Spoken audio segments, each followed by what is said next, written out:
I mean, the last week was a monumental shift, and you could just look at a gold chart, see, oh, this is what gold has been front running.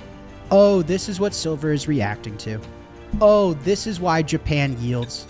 This is why the Fed is intervening. Well, technically the Treasury is intervening in Japan. Look at this. Gold up 82.5% over the last year, over $5,000 an ounce. Silver up over 260% over the last year, up over $100 an ounce. These markets, these metals are reacting to new policy, to a new structural change. Markets don't usually scream. They whisper, quietly, slowly, and by the time most people realize what they're saying, it's already too late to act. That's why moments like this matter. Not because gold and silver prices are moving, but because they are moving so violently, all at once, and for reasons that don't fit the official story anymore. When gold and silver begin repricing this violently, this fast, and this broadly across the globe, history tells us one thing: something foundational is breaking beneath the surface of the financial system. Over the past year alone, gold is up more than 80%, pushing beyond $5,000 an ounce, while silver has surged over 260%, breaking above $100 an ounce. These are not speculative tech stocks. These are not meme assets. These are the most conservative, slow-moving monetary assets in human history. They don't react to headlines. They react to policy failure. And the magnitude of this move is unprecedented in modern financial history, signaling stress not just in markets, but in the very architecture of the global fiat system itself. In the latest episode of his weekly podcast, Jack Mallers, CEO of Strike and one of the most outspoken critics of fiat monetary systems, lays out why this moment is not just another macro scare, but a structural inflection point. Jack argues that gold and silver are front-running a reality most people won't understand until it's unavoidable: sovereign debt stress, currency debasement, collapsing trust in global reserve systems, and a monetary order approaching its limits. These metals are reacting not emotionally, but mathematically, and the math is flashing red. In the minutes ahead, Jack walks through the historical roots of this system, why it was doomed from the start, and why the past week may have marked the moment the United States quietly chose its path forward. If you want to understand why gold and silver are moving like this, and what it means for fiat currencies, Bitcoin, and your capital, make sure to like the video, subscribe to the channel, and stay with us through the full breakdown. Thanks, and enjoy the video. If you're serious about building real long-term crypto wealth, then you need more than just an exchange. You need structure, security, and smart strategy. And that's where iTrustCapital stands out from the crowd. iTrustCapital is the platform designed for investors who want to grow their crypto tax-advantaged portfolio while having full control. With a self-directed Crypto IRA or their Premium Custody Account, PCA, you can invest in 80-plus top cryptocurrencies, physical gold and silver, and trade them all 24/7, seamlessly, safely, and simply. Here's why thousands of crypto investors are making the switch. Tax advantages that help you keep more of your gains working for you. 1% transaction fee and no monthly fees, cost-efficient wealth building. Institutional-grade custody that puts asset security first. 24/7 trading access to all supported assets. Multiple funding options. Rollover, transfer, ACH, and even in-kind crypto transfers. Fast setup. You can sign up, fund, and start investing in minutes. And this part is important. iTrustCapital eliminates the slow, outdated, and overly complicated systems of traditional IRAs. No more paperwork headaches. No more friction. Just a clean, easy way to move your money into the assets you believe in most, safely and legally. And here's a great perk for getting started today. When you sign up using the link below and fund your new iTrustCapital account, you'll receive a $100 funding bonus. It's an easy boost to kick off your investing journey. Just use the link in the description to claim it. So if you want your crypto strategy to scale into something bigger, smarter, and built for the future, check out iTrustCapital through the link in the description. It's the platform designed for investors who want to grow, not just speculate. This chapter is the original deal after World War II. This all started after World War II, okay? So let's step through it. Bretton Woods, so those of you that have been in an American history class are probably familiar, but in case you're not, there's the Bretton Woods system. We came to the Bretton Woods Agreement, and the Bretton Woods Agreement was fairly simple. So imagine post-World War II, all the way back then almost 100 years ago. Imagine the world. Everyone's devastated.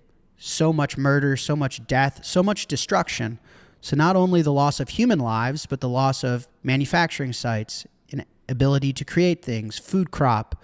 Imagine sovereign nations utterly and completely destroyed all throughout Europe, all throughout Asia, all throughout the whole world. America stood the strongest, okay?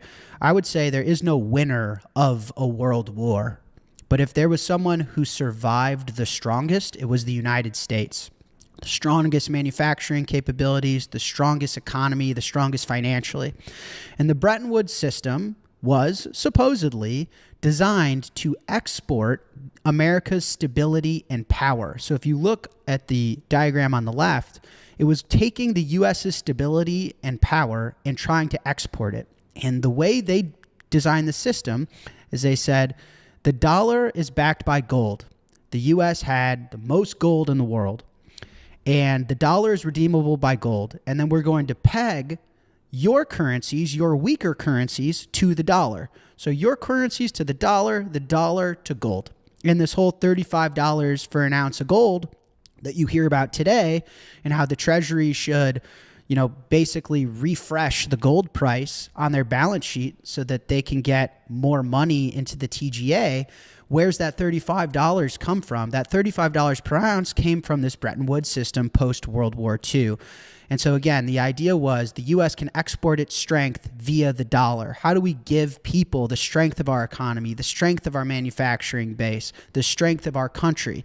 Well, we were going to do it through our currency. And everyone else's weaker currency was going to be pegged to ours. And the deal was, hey, we'll export our currency and we'll allow you guys to make us electronics. You guys make us automobiles. You guys make us food. You guys make us military equipment. And we're going to do that as a favor. Again, this is an American reciting history from my American history classes. Now, is this the truth? Is this how it actually went down? I don't know. We don't know, right? History is written by the victors. I'm not sure. But theoretically, the idea was, let's let everyone get up off their feet after pure destruction by letting them produce stuff for us. We'll import their stuff. That will give them local jobs, local economy, help strengthen their currencies back. And we will export them the dollar, which is in effect exporting our strength, power, and stability. Now we go on. The world ended up being rebuilt on the US dollar. So as of Q4 of 2022, the global FX reserves by currency, the United States was nearly 60%, and behind that, Europe was 20%. So the US combined with Europe was nearly 80% of FX reserves by currency. And so what you end up getting on this system is value compounds, and then you end up getting network effects and economies of scale, where as the world reserve currency, listen, if the Nigerian Naira wants to do cross-currency swap into the Ghanaian Cedi, they actually don't have enough liquidity amongst each other to do a direct exchange. So the Naira has to exchange into the dollar, then the dollar is used to exchange into the Cedi. Why? Trust, liquidity, network effects, economies of scale. And so the world as we know it was entirely rebuilt on the US dollar on the back of Bretton Woods. Now, what's the cost of this system? Think of it this way. We were helping out everyone else, again, in theory, by exporting our strength. Nothing in life is free. Everything has a cost. These sound simple, but if you listen to enough politicians and you try and understand history, somehow these ideas get convoluted, okay? By taking your strength and giving it to other people, you inherently are making yourself weaker, right?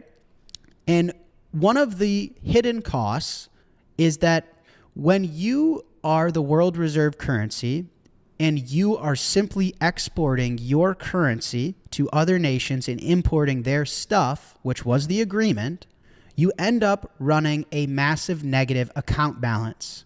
You run these persistent deficits.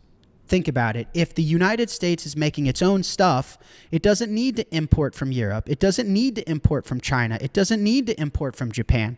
So the rule is the US makes nothing and imports everything. And then everyone gets dollars. We get their stuff. What happens over time, especially once we close the gold window? Look at our US current account balance. Dollars go out, goods and debt come in. That's what it means to be the world reserve currency. When you hear economists and when you hear influencers online say things like, China doesn't want to be the world reserve currency. They want gold to be the world reserve currency.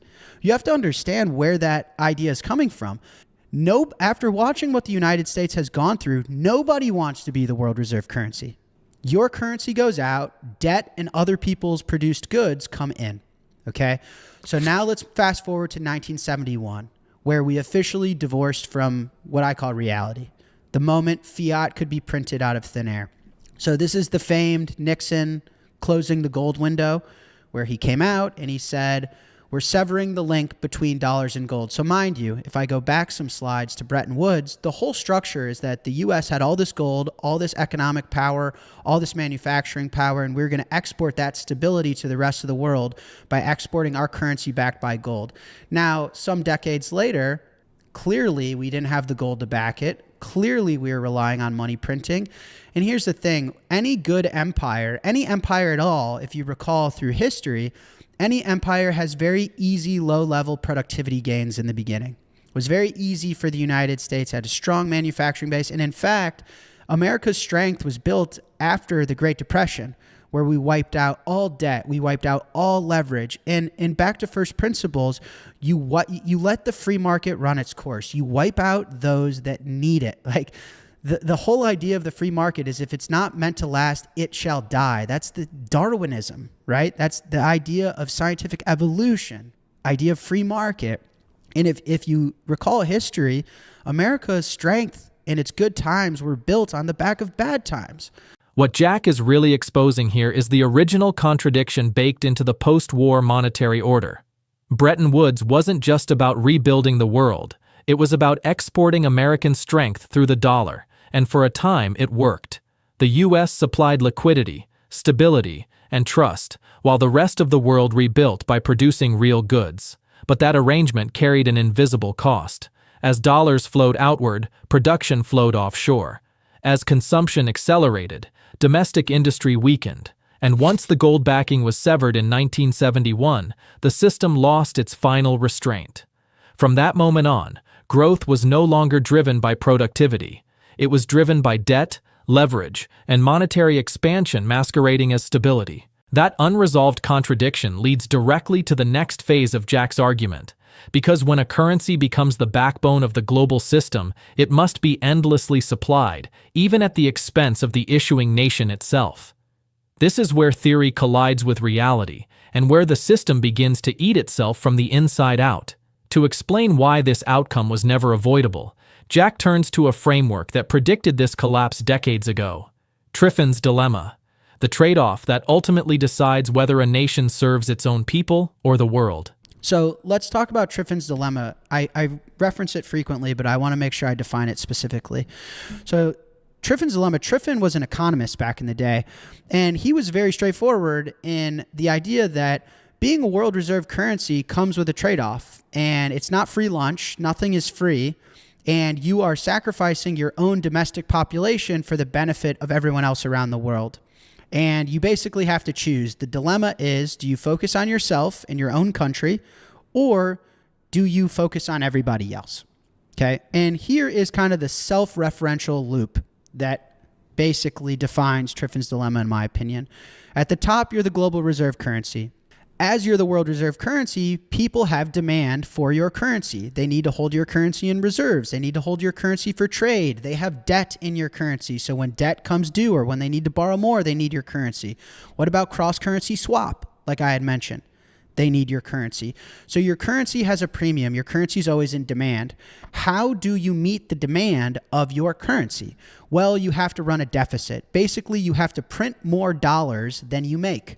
You have to run a negative balance because the world needs more dollars and you need stuff. So you run persistent deficits. What does that do? Well, that hollows out your domestic production, your domestic population. It destroys your middle class. We're not going to have jobs for people that are making cars, that are making clothes, that are making food, that are making iPhones, that are making electronics. Those jobs need to be overseas. What is our job? Printing money. So the coasts of America, boom, boom. Because we design the products for our population. We're the biggest consumers in the world, right? Because we print money, we export the money, and we import all this stuff. So we consume like crazy. And so our companies design the products we're consuming. Apple designs the iPhone. They just don't make it. So California and New York, boom, because they are beneficiaries of this system, of the money printer. You're either founding Apple or you're on Wall Street. You're hyper-financializing or you're building consumer technology products. And consumer technology products aren't specifically tied to being the world reserve currency, but they just happen to be, modern day product market fit the time we're living in. And then this circle just keeps spinning and it keeps spinning. So you're the global reserve currency, which means everyone else has demand for your currency, which gives it artificial strength, right? Blah, blah, blah. We've talked about this, which means that you have to run deficits to give everyone the currency that they have demand for, which means you're hollowing out your own country, which means you need to print more money as the world reserve currency, which increases the demand for the dollar, which means you have to grow your deficits, which means you're hollowing out further. And this circle spins and it gets faster and it gets faster and it gets faster until it collapses. And we're at the collapse part. The wealth gap inside of the United States has never been bigger. The chaos, political infighting. Assassination levels in the United States are at levels only rivaling the mid-1800s, which was the Civil War. Like, the system has run its course. It's destroyed the country. It's destroyed the middle class. It's destroyed the world.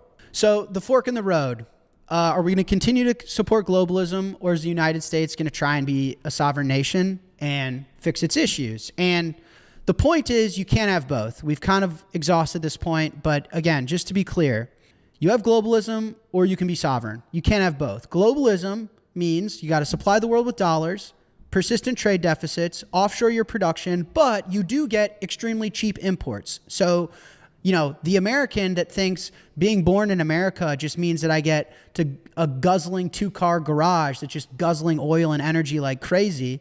And of course I have a washing machine. Of course I have television. Of course I have all this energy expensive stuff. Well, we've had extremely cheap imports on the back half of being the world reserve currency. And we get the benefit to just print time and energy. I've discussed frequently, money is time and energy in an abstracted form.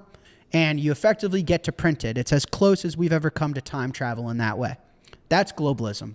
Now, sovereignty is we got to reshore production. We have to secure our own supply chains. We have to reduce our deficits. We have to increase our domestic costs. What's another way of saying that? Inflation. Things are going to be more expensive. If you want a 2-car garage, you're going to have to pay for that energy. It doesn't just come with being a U.S. citizen. And you lose the privilege of being able to print time and energy. Not everyone is going to store their reserves in your currency, so you don't get to steal from them by debasing them. You have to pick one. And the point is, here's what I need everyone to understand, the gravity of the last week. The United States has decided. Now, if you guys want in Q&A, we can have a totally separate conversation of, well, what would I have decided? Well, what do you guys think? Well, what does that guy think versus that guy think? But I'm here to tell you, none of that matters. It doesn't matter what you think. It doesn't matter what I think. It matters what the United States thinks and what the United States has decided. It also matters what Mother Nature governs and what reality will enforce. It's over. And everyone the quicker you understand that, the better off you'll be. Here's some one-liners that paraphrase a lot of the messaging I'm trying to deliver. Nobody will save you. No government, no institution, no corporate leader, no monetary policy, no federal. Be responsible for yourself. Be sovereign. Be family-driven. Be community-driven. Earn more than you spend. Save. Use hard assets. Be healthy. The world is correcting back to reality. The collective idea of the West in this Fiat era that we're living in, it's got a margin call. Jack's core message is uncomfortable, but coherent. The global fiat system didn't suddenly fail. It simply reached the end of its design constraints. Bretton Woods created a world where the US dollar became the backbone of global trade, liquidity, and reserves. But that privilege came with an unavoidable trade-off. Supplying the world with dollars required persistent deficits, monetary expansion, and the gradual hollowing out of domestic production. Over decades, that imbalance compounded until debt replaced productivity and money printing replaced real economic growth. This is where Triffin's dilemma becomes unavoidable. A global reserve currency must be exported endlessly to satisfy world demand, but doing so weakens the issuing nation internally. Jack argues that this loop has now fully matured. Wealth inequality has exploded, political instability has intensified, and monetary credibility is eroding globally. Gold and silver aren't reacting to fear, they're reacting to exhaustion. The system has been stretched as far as it can go, and reality is beginning to reassert itself. If fiat is reaching a margin call, then hard assets become the natural escape valve. Gold and silver are reclaiming their role as monetary anchors, but Bitcoin enters this equation as something fundamentally new. Unlike fiat, Bitcoin cannot be printed. Unlike gold, it can be moved, verified, and settled globally in minutes. It represents monetary sovereignty in a world where trust in institutions is collapsing. As Jack implies, Bitcoin is not a trade, it's a response. A system designed as the direct antithesis to currency debasement, political discretion, and monetary manipulation. Whether you agree with Jack or not, one thing is clear. Markets are no longer pricing optimism, they're pricing survival. Gold, silver, and Bitcoin are signaling a shift back toward hard constraints, discipline, and real value. The question isn't whether change is coming, it's whether you're paying attention early enough to position yourself accordingly. If this analysis helps sharpen your understanding, hit the like button, subscribe for more macro and crypto deep dives, and let me know in the comments. Do you think the fiat era is ending, or just entering its most dangerous phase yet? Thanks for watching.